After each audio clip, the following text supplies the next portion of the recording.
നമ്മുടെ കർത്താവും രക്ഷിതാവുമായ യേശു ക്രിസ്തുവിൻ നിസ്തുല്യ നാമത്തിൽ എല്ലാ പ്രിയപ്പെട്ടവർക്കും ക്രിസ്തീയ വന്ദനങ്ങൾ. ഓരോ ദിവസവും ദൈവത്തിൻ്റെ വചനം നാം കേൾക്കുമ്പോൾ അത് നമുക്ക് സമാധാനം നൽകും, നമ്മുടെ അകത്തെ മനുഷ്യനെ ശക്തിയോടുകൂടെ ബലപ്പെടുത്തുവാനിടയാകും. എത്രയോ ശബ്ദങ്ങൾ നമ്മൾ കേൾക്കുന്നു, എന്നാൽ നമുക്ക് വേണ്ടത് ദൈവത്തിൻ്റെ ശബ്ദമാണ്. എൻ്റെ ആടുകൾ എൻ്റെ ശബ്ദം കേൾക്കുന്നു, എൻ്റെ ശബ്ദം കേട്ട് അവ എന്നെ അനുഗമിക്കുന്നു എന്ന് വായിക്കുന്നത് പോലെ കർത്താവിൻ്റെ ഇമ്പകരമായ ശബ്ദം കേട്ട് ദൈവത്തിൻ്റെ പാതയിലൂടെ നമുക്ക് സഞ്ചരിക്കാം. ഇന്ന് ദൈവം തന്നിരിക്കുന്ന വചനത്തിലേക്ക് കടന്നു വരികയാണ്. യോശുവയുടെ പുസ്തകം 15-ാമത്തെ അധ്യായം, അതിൻ്റെ 19-ാമത്തെ വാക്യം. എനിക്ക് ഒരു അനുഗ്രഹം തരേണം, നീ എന്നെ തെക്കേ ദേശത്തേക്കല്ലോ കൊടുത്തിരിക്കുന്നത്, നീരുറവകളെയും കൂടെ എനിക്ക് തരണം എന്ന് അവൾ ഉത്തരം പറഞ്ഞു. അവൻ അവൾക്ക് മലയിലും താഴ്വരയിലും നീരുറവകളെ കൊടുത്തു. മോശയോട് പറ്റി നിന്ന രണ്ട് വ്യക്തികളാണ് യോശുവയും കാലേബും. കാലേബ് ദീർഘായുസ്സോടുകൂടെ കാത്തിരിക്കുകയും കനാൻ നാട് പിടിച്ചടക്കിയ വേളയിൽ പ്രത്യേകമായി തന്നോട് ദൈവം അരുളി ചെയ്തതായ കാര്യങ്ങൾ ഹെബ്രോൻ മല നേടുന്നതിനു വേണ്ടി കാലേബ് യോശുവയുടെ അരികിൽ കടന്നു എന്ന് താൻ ആ കാര്യങ്ങൾ പറയുകയും അത് താൻ നേടിയെടുക്കുകയും ചെയ്യുന്നുണ്ട്.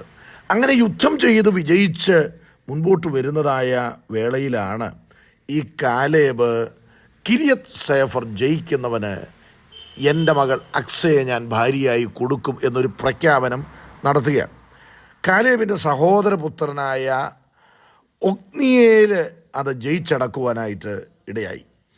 അപ്പോൾ കാലേബ് പറഞ്ഞതുപോലെ തന്നെ തൻ്റെ മകൾ അക്സയെ ഈ ഒത്നിയേലിന് ഭാര്യയായി കൊടുക്കുകയാണ്. എന്നാൽ ഈ കാലേബിൻ്റെ മകൾ അക്സ പാർക്കേണ്ട സ്ഥലത്തെക്കുറിച്ച് അക്സ തന്നെ പറയുന്നുണ്ട്. അത് തെക്കേ ദേശമാണ്, നെഗവെന്നാണ് അതറിയപ്പെടുന്നത്, വരണ്ട സ്ഥലമാണ്. ഞാനിതിൽ നിന്ന് ചില കാര്യങ്ങൾ ഓർപ്പിക്കുവാനായിട്ട് ആഗ്രഹിക്കുന്നത്, ഈ കാലേബിൻ്റെ മകൾ അപ്പൻ കടന്നു വന്നതായ വേളയിൽ അപ്പനോട് ചില കാര്യങ്ങൾ ആവശ്യപ്പെടുന്നുണ്ട്. അവൾ വന്നാറെ തൻ്റെ അപ്പനോട് ഒരു നിലം ചോദിപ്പാൻ അവനെ ഉത്സാഹിപ്പിച്ചു. അവൾ കഴുതപ്പുറത്തു നിന്ന് ഇറങ്ങിയപ്പോൾ കാലേബ് അവളോട്, നിനക്ക് എന്തു വേണം എന്ന് ചോദിച്ചു. എനിക്കൊരനുഗ്രഹം തരണം, നീ എന്നെ തെക്കേ ദേശത്തേക്കല്ലോ കൊടുത്തിരിക്കുന്നത്, നീരുറവകളെയും കൂടെ എനിക്ക് തരണം. വരണ്ട സ്ഥലമാണ് തെക്കേ ദേശം. വലിയ പ്രതീക്ഷയോടുകൂടെ ആയിരിക്കാം അവൾ കുടുംബജീവിതത്തിലേക്ക് പ്രവേശിച്ചത്. എന്നാൽ പ്രാർത്ഥിച്ച് ഉപവസിച്ച് ദൈവത്തിൽ ആശ്രയിച്ച് ദൈവത്തിൻ്റെ ഹിതപ്രകാരം പ്രവേശിച്ച കാര്യത്തിൽ അവൾ ഉദ്ദേശിച്ചതുപോലെ അത്ര സന്തോഷകരമല്ല, സമാധാനപരമല്ല. അവൾ ആഗ്രഹിക്കുന്നത് പോലെ അതത്ര കംഫർട്ടായിട്ടുള്ളൊരു കാര്യമല്ല. അവിടെ ജീവിക്കണമെങ്കിൽ അവിടെ നീരുറവ് വേണം. ഈ തെക്കേ ദേശത്തിൻ്റെ പ്രത്യേകത എന്താണ്? അത് യെശയ്യാവിൻ്റെ പ്രവചനം 30-ാം അധ്യായം 6 മുതലുള്ള വാക്യത്തിൽ നമുക്ക് വായിക്കുവാനായിട്ട് കഴിയും. തെക്കേ ദേശത്തിലെ മൃഗങ്ങളെക്കുറിച്ചുള്ള പ്രവാചകം സിംഹി, കേസരി, അണലി, പറക്കുന്ന അഗ്നിസർപ്പം എന്നിവ വരുന്നതായി കഷ്ടവും ക്ലേശവുമുള്ള ദേശത്തു കൂടി. ഒറ്റ വാക്കിൽ പറഞ്ഞാൽ അവിടെ മനുഷ്യരാണോ? അല്ല, അവിടെ പാർക്കുന്നത് മൃഗങ്ങളാണ്. സിംഹിയുണ്ട്, കേസരിയുണ്ട്, അണലിയുണ്ട്, പറക്കുന്ന അഗ്നിസർപ്പമുണ്ട്. ഇതിന് നടുവിൽ ലഭിക്കുന്ന കാര്യം എന്താ? കഷ്ടവും ക്ലേശവുമുള്ള സ്ഥലമാണ് തെക്കേ ദേശം. മറ്റൊരു പ്രത്യേകത യെശയ്യാവിൻ്റെ പ്രവചനം 43-ാം അധ്യായം 6-ാം വാക്യത്തിലുണ്ട്. വടക്കിനോട് തരിക എന്നും തെക്കിനോട് തടുത്തു വെക്കരുത് എന്നും ദൈവം കൽപ്പിക്കും എന്നാണ് പറയുന്നത്. അപ്പോൾ ദൈവത്തിൻ്റെ ജനത്തിൻ്റെ നന്മയെ തടുത്തു വെക്കുന്ന സ്ഥലമാണ് തെക്കേ ദേശം എന്ന് പറയുന്നത്. അപ്പോൾ പ്രിയപ്പെട്ടവരെ, കഷ്ടമുള്ള, ക്ലേശമുള്ള, മുള്ളുകൾ നിറഞ്ഞതായ, അത്ര സന്തോഷകരമല്ലാത്ത സ്ഥലമാണ് തെക്കേ ദേശം. വലിയ പ്രതീക്ഷയോടുകൂടെ കടന്നുപോയെങ്കിലും അവൾ പ്രതീക്ഷിച്ചതൊന്നും അവിടെയില്ല.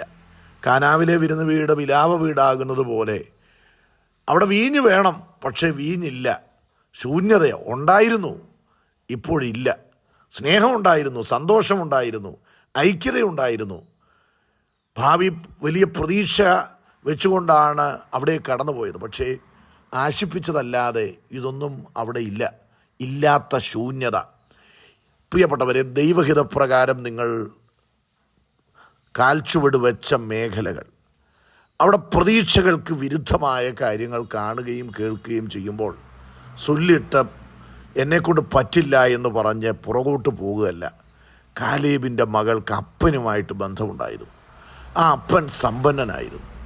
അവൾ അപ്പനോട് നീരുറവ ചോദിച്ചു. അവൾക്ക് മനസ്സിലായി, ഇവിടുത്തെ ഈ വരണ്ട അവസ്ഥയെല്ലാം മാറണമെങ്കിൽ നീരുറവ അപ്പനിൽ നിന്ന് പ്രാപിച്ചാൽ മതി, വാങ്ങിയാൽ മതി, ഈ വരണ്ട അവസ്ഥകളെല്ലാം മാറും.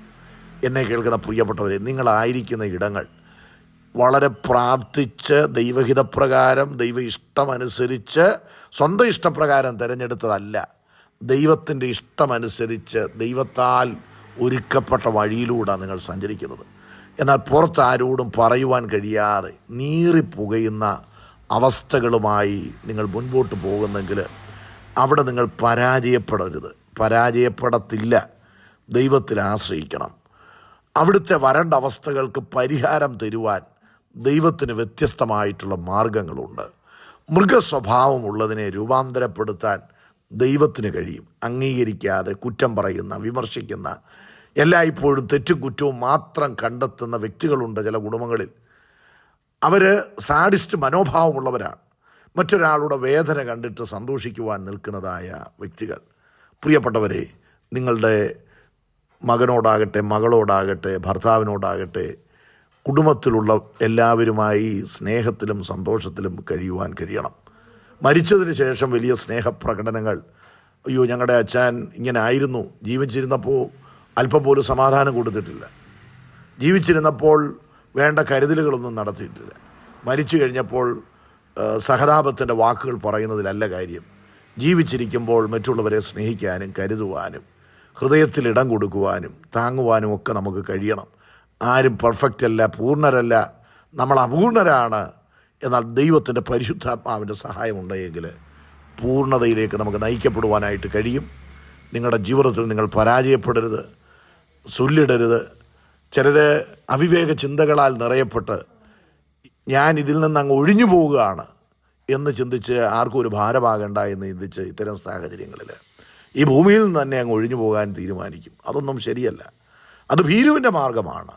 ധീരൻ്റെ മാർഗം ഗതസമനയുടെ അനുഭവങ്ങൾ കടന്നു വന്നാലും ദൈവ ഇഷ്ടത്തിനൊത്തവണ്ണം സമർപ്പിക്കുകയും അതിനെ തരണം ചെയ്യുകയും ചെയ്യുക എന്നുള്ളതാണ്.